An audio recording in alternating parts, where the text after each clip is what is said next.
সুন্দরবনের দ্বিতীয় দিনটাতে আমরা কিন্তু দেখা পেয়ে গেছিলাম বাঘ মামার। আর ওটাই তোমাদের সঙ্গে আজকে আমি শেয়ার করব যে আমাদের বাঘ দেখার এক্সপিরিয়েন্সটা ঠিক কেমন ছিল। আর হ্যাঁ, আমি কিন্তু সুন্দরবনের প্রথম দিনের ভিডিওটা অলরেডি তোমাদের সঙ্গে শেয়ার করে ফেলেছি, তাই তোমরা যারা যারা এখনো পর্যন্ত সেই ভিডিওটা দেখোনি তারা তারা ঝটপট গিয়ে কিন্তু ভিডিওটা দেখে এসো। দ্বিতীয় দিনটাতে আমরা কিন্তু সকাল 6টা নাগাদ রেডি ফেডি হয়ে বেরিয়ে পড়েছিলাম, কারণ আমাদের ট্যুর গাইড বলেছিল যে 6টার দিকে কিন্তু আমাদের লঞ্চ আসবে।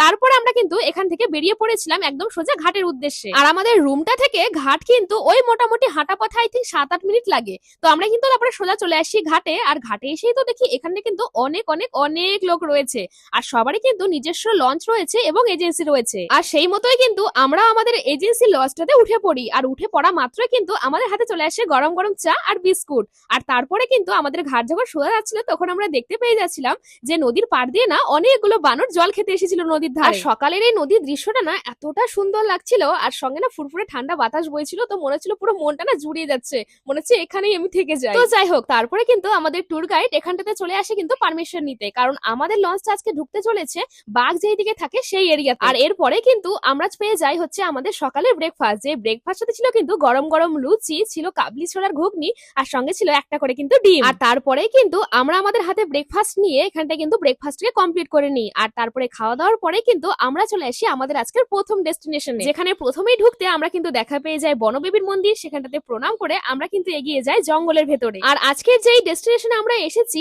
এইখানটাতে না বিভিন্ন ধরনের গাছ আছে, এমনকি এখানটা দেখি কাঁকড়া গাছও আছে। আর হ্যাঁ, ফলগুলো কিন্তু একদম কাঁকড়ার মতোই দেখতে। আর এখানটাতে আমাদের ট্যুর গাইড কিন্তু সেই সমস্ত গাছগুলোকে চেনাচ্ছিল আর সেই গাছের বিশেষত্ব বলছিল। আর উনি এটাও আমাদেরকে বলছিলেন যে এখানটাতে নাকি এমনও কিছু গাছ রয়েছে যেই গাছের আঠা তোমার যদি শরীরের যে কোনো জায়গাতে পড়ে সেখানটাতে নাকি ইনফেকশন পর্যন্ত হয়ে যেতে পারে। সেই জন্য ঢুকতেই কিন্তু উনি আমাদেরকে বলে দিয়েছিলেন যে আমরা যাতে কোনো জিনিস যাতে একদম না ছুঁই বা কোনো গাছের পাতা যাতে একদম যাতে হাত না দিই। যাই হোক, তারপরে কিন্তু আমরা চলে আসি একটা ওয়াচ টাওয়ারে, যেই ওয়াচ টাওয়ারে এসে কিন্তু আমরা দেখা পেয়ে গেছিলাম দুটো শুকরের। তারপরে কিন্তু আমরা বাঘ মামার সঙ্গে কয়েকটা ছবি তোলার পরে আবারও কিন্তু চলে আসি লঞ্চে। আর এই যে এরিয়াটা দেখতে পাচ্ছ এই এরিয়াতেই নাকি বাঘের দেখা মিলবে, সেজন্য আমরা কিন্তু খুব সবাই আগ্রহের সহিত এই দিকেই তাকিয়েছিলাম। তবে আমরা এই জায়গাতে বাঘ দেখতে না পেলেও আমরা কিন্তু অন্য জায়গাতে বাঘ দেখতে পেয়ে গেছিলাম, যেটা তোমরা ভিডিওটা কন্টিনিউ করলে কিন্তু বুঝতে পারবে। তো যাই হোক, এরপরে কিন্তু আমাদের হাতে চলে এসেছিল গরম গরম টাইপ অফ ফ্রেঞ্চ ফ্রাই বলতে পারো আর কি। তারপরে ওটা খেয়ে আমরা কিন্তু খেয়ে নিয়েছিলাম গরম গরম চা। এরপরে চাটাকে কমপ্লিট করে আমি কিন্তু চলে গেছিলাম লঞ্চের নিচের তলাতে, যেখানটাতে চলছিল কিন্তু রান্না বান্না। আর এখানটাতে এসে দেখি যে এই জায়গাটা কিন্তু একদম পরিষ্কার পরিচ্ছন্ন এবং অনেকটা কিন্তু ওনারা হাইজিন মেনটেন করে সবকিছু করছে। আর এখানটাতে না অনেক রকমের রান্না হতে চলেছে, যে রান্না বান্না তোমাদেরকে কিন্তু দুপুরের মেনুতে দেখাবো। আর হ্যাঁ, আমি কিন্তু এর আগে তোমাদেরকে বলেছিলাম যে আমরা কিন্তু লোকনাথ ট্রাভেল এজেন্সির আন্ডারে এসেছি। আর হ্যাঁ, ওনাদের সঙ্গে এসেছি বলেই হয়তো এত সুন্দর আমরা ব্যবস্থাপনা পেয়েছি। তাই তোমরা যদি লোকনাথ ট্রাভেল এজেন্সির সঙ্গে আসতে চাও তাহলে অবশ্যই কিন্তু স্ক্রিনে দেওয়া নাম্বারের সঙ্গে যোগাযোগ করে তোমরা আসতে পারো। এরপরে আমি রান্নাঘর থেকে বেরিয়ে সোজা কিন্তু চলে আসি লঞ্চের উপরতলাতে, যেখানটাতে এসে দেখি যে আমাদের ট্যুর গাইড কিন্তু এখানটায় বাঘের সম্পর্কে অনেক অনেক অনেক গল্প বলছে। এই যেমন উনি আমাদেরকে বলছিলেন যে এখানকার জল যেহেতু নোনতা, সেজন্য এই নোনতা জল খেয়ে খেয়ে না বাঘ নাকি আরো হিংস্র হয়ে গেছে।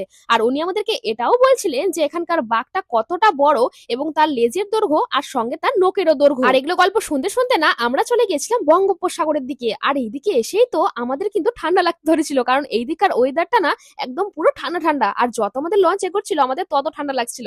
তারপরে সেইখান থেকে কিন্তু আমরা চলে এসেছিলাম আমাদের এর পরের ডেস্টিনেশনে। আর এই জায়গাতে না শুধুমাত্র আমরাই খাঁচাতে বন্দি, আর বাকি সব পশু পাখিগুলো কিন্তু পুরো খোলা অবস্থায় রয়েছে।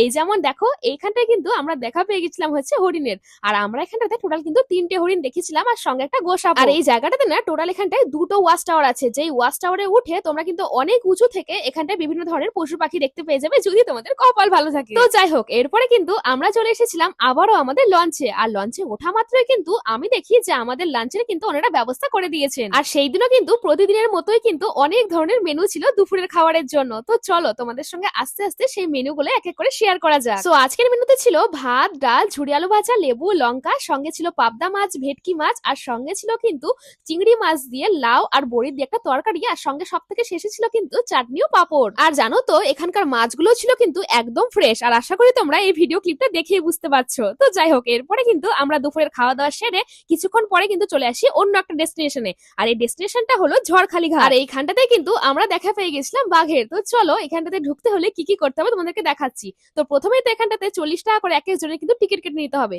আর টিকিট কাটার পরে কিন্তু আমরা সোজা চলে এসেছিলাম এটার ভেতরে। আর ভেতরে এসে দেখি যেখানে ছোট মোটো পার্কের মতো ব্যবস্থা রয়েছে, বাট আমরা ওই জায়গাটাকে ইগনোর করে আমরা কিন্তু সোজা চলে গেছিলাম বাঘের দিকে। আই মিন বাঘ যেখানে রাখা আছে সেইখানটাতে আর কি। তো যাই হোক, তারপরে রাস্তাতে দেখতে পেয়ে যাই আমরা ময়ূর ময়ূর আর অনেক অনেক অনেক ধরনের ঈগল। আর আমি তো এত ধরনের ঈগল এর আগে কখনোই দেখিনি, যেটা কিন্তু এখানটাতে এসে আমি দেখেছিলাম। আর প্রতিটা ঈগলকে কিন্তু আমি তোমাদেরকে দেখো এখানটাতে কিন্তু জুম করে দেখানোর চেষ্টা করছি, আশা করি তোমরা ভিডিওতে পুরোটাই বুঝতে পারছো। তো এরপরে ঈগল দেখতে দেখতে দূরে শুনতে পেয়ে যে সবাই না কুমির কুমির করে চিৎকার করছে, আর আমিও তো কুমির দেখার জন্য পুরো দৌড়ে চলে গিয়েছিলাম। আর দেখি যে হ্যাঁ সত্যি কুমির তো ওখানটাতে পুরো রোদ পোয়াচ্ছে বসে বসে। তারপরে কুমির দেখে আমরা কিন্তু দেখা পেয়ে গেছিলাম বাঘ মামার, আর ওই দেখো ওখানটাতে কিন্তু বাঘ মামা বসেছিল, আশা করি তোমরা ভিডিওতে দেখতে পেয়েছো। তারপরে বাঘ মামাকে কিন্তু আমরা এখানে টাটা করে চলে গেছিলাম আরো সামনে, আর সামনে গিয়েই তো দেখি যেখানটাতে রয়েছে প্রচুর প্রচুর প্রচুর কুমির। আর কুমির যে এত অলস হয় সত্যি বলছি আমি সুন্দরবনে গিয়ে প্রথম দেখেছি, মানে দেখো এক জায়গাতে পড়ে আছে তো আছেই। তো তারপরে যাই হোক আমরা কিন্তু চলে গিয়েছিলাম একটু সামনে, আর সামনে এসে দেখি এখানে না অনেক রকমের মাখা চলছে, সেজন্য আমিও কিন্তু নিয়ে নিয়েছিলাম কদবেল মাখা, সঙ্গে কিন্তু তেঁতুল মাখা। আর এখানকার কদবেল মাখাটা এতটা পরিমাণে টেস্টি ছিল যে আমার না পুরো এখনো মানে মুখে জল চলে এসেছে আমি যখন ভয়েস ওভার করতে বসছি আর কি, মানে এতটাই টেস্টি ওনারা করেছিল। তো যাই হোক তারপরে কিন্তু আমরা র কিছু তেঁতুল নিয়ে আমরা সোজা চলে আসি কিন্তু আবারও ঘাটে। আর প্রতিবারে কিন্তু আমাদেরকে একটা ঘাটে নামানো হয় এবং অন্য একটা ঘাটে ওঠানো হয়, কিন্তু এইবার না একটু ব্যতিক্রম হয়েছিল। আমাদেরকে যে ঘাটে ওনারা নামিয়েছিল সেই ঘাট থেকে কিন্তু আবার ওনারাই আমাদেরকে উঠিয়েছিল, কারণ এই ঝড়খালি ঘাটটা না অনেকটাই পরিমাণে বড়। তো যাই হোক এরপরে কিন্তু আমরা আবারও লঞ্চে উঠে পড়ি, আর এখানটাতে দেখো পরন্ত বিকেল দেখতে দেখতে আমাদের লঞ্চ কিন্তু এগিয়ে যায় হচ্ছে আমাদের রুমের দিকে। আর সেই দিনে যেহেতু আমাদের সুন্দরবনের শেষ রাত ছিল, সেজন্য ওনারা কিন্তু আমাদেরকে লঞ্চে করে রাত 8টা পর্যন্ত ঘুরিয়েছিল নদীর মধ্যে। আর ইতিমধ্যেই দেখি সন্ধ্যা হতে না হতে ওনারা কিন্তু আমাদের জন্য নিয়ে চলে আসে চিকেন পাকোড়া আর সঙ্গে কিন্তু গরম গরম কফি। আর এটা খেয়ে নিয়েই আমাদেরকে কিন্তু নামিয়ে দেওয়া হয়েছিল সেই ঘাটাতে যেখানটাতে কিন্তু আমাদের রুম রয়েছে। আর তারপরে কিন্তু আমরা মার্কেটিং করতে করতে রুমের দিকে এগিয়ে যাই। আর দেখো বাড়ির জন্য কিন্তু এই দুটো জিনিস নিয়েছিলাম, কারণ দেখো প্রথমবার যেহেতু সুন্দরবন এসেছি সেজন্য ছোট্টখাটো একটা স্মৃতি নিতে চেয়েছিলাম আর কি। তারপরে ওই দুটোকে কিনে আমরা কিন্তু চলে এসেছিলাম এখানটাতে হচ্ছে আলু কাবলি ট্রাই করবো বলে, কারণ এর আগে কখনোই কিন্তু আমি আলু কাবলি খাইনি আর কি। তারপরে কিন্তু ওসব খাবার টাবার নিয়ে আমরা কিন্তু সোজা চলে এসেছিলাম রুমে, আর রুমে এসে কিন্তু আবার আমরা ফ্রেশ হয়ে চলে গেছিলাম কিন্তু রাতে ডিনারের জন্য। আর রাতে ডিনার করতে এসেই দেখি যে এখানটাতে কিন্তু রয়েছে গরম গরম ভাত, আর সঙ্গে কিন্তু রয়েছে হচ্ছে ফ্রাইড রাইসও। মানে তুমি যদি সাদা ভাত খেতে চাও তাহলে তোমার জন্য সাদা ভাত, আর তুমি যদি চাও যে আমি ফ্রাইড রাইস খাবো তাহলে ফ্রাইড রাইস। আর সঙ্গে ছিল কিন্তু এখানটাতে চিকেন, আর সঙ্গে কিন্তু ছিল স্যালাড। আর যারা চিকেন খাবে না তাদের জন্য ছিল কিন্তু ডিম কষা। তবে আমি যেহেতু ফ্রাইড রাইস একদমই পছন্দ করি না সেজন্য আমি কিন্তু খেয়েছিলাম সাদা ভাত। আর হ্যাঁ খাওয়া দাওয়া করেই কিন্তু আমরা চলে গেছিলাম আবারও রুমে, কারণ এর পরের দিন আমাদেরকে কিন্তু পুরো লাগেজ টাগেজ কমপ্লিট করে গুছিয়ে কিন্তু এখান থেকে পুরো বেরিয়ে যেতে হবে। আর লাস্ট দিনটা এরপরের ভিডিওতে তোমাদের সঙ্গে শেয়ার করবো। এখন টাটা।